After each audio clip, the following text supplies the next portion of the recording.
That's right. NFU Mutual insures over 3/4 of the UK's farmers. We've been very alarmed to see a 14% rise in the cost of farm fires in the last year. Something like £45 million worth of damage. That's a hell of a bill. And the main causes that we're seeing are electrical faults, including in those are rats and other vermin chewing through cables and leading to short circuits and fires. And the other big one is arson.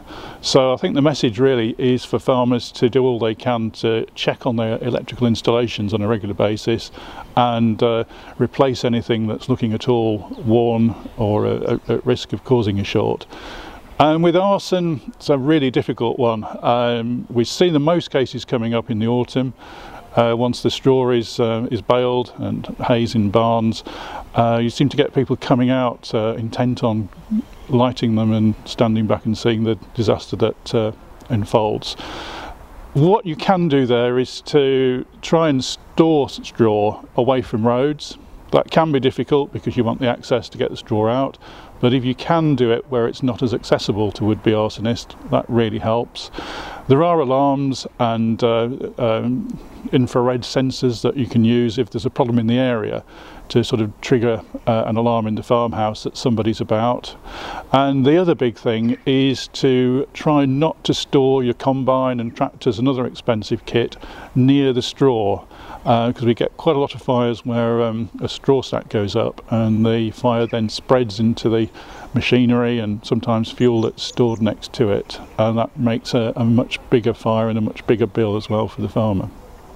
Yes, 2015 we saw the really terrible floods in the Lake District, Scotland and across into northern England. The total bill to NFU Mutual alone for that was over £50 million.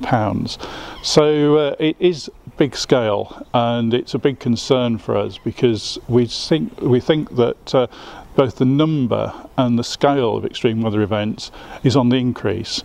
Only 2 years ago we had the huge floods that hit the south of England and left the Somerset levels underwater for months in total.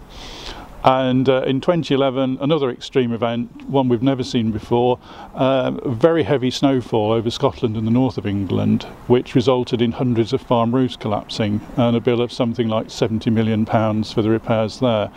So, normally our weather's pretty benign, but it is showing more signs of becoming extreme. And our message to farmers there is to do what you can to maintain your buildings and to have plans in place that you can use to get livestock out of the way if floods strike, and to make sure that you can continue to run your business if a flood strikes or you get storm damage. And part of that we can help with at NFU Mutual through risk management services, which is an on-farm survey which looks at all aspects of the farm's management, the risks that could lead to problems, and find ways of minimising them, or if possible actually removing those hazards altogether. So it's well worth, if you haven't already done so, asking your local agent about risk management services. Well, we do put aside a sum every year for extreme weather events, and what we've done so far has meant that the bills have come in well within those limits. So sometimes TV reports say sort of big flood here, premiums will be going up. It just doesn't work like that. It's a long-term process. We've got a lot of funds, something like 18 billion in reserves at NFU Mutual. So we want to keep things smooth, and in that way we're able to avoid having to hike up premiums in response to specific events or a trend like the fires that we're seeing at the moment. And that does mean it's a bit easier on farmers' wallets, which is very important at the current time when farm incomes are under such huge pressure.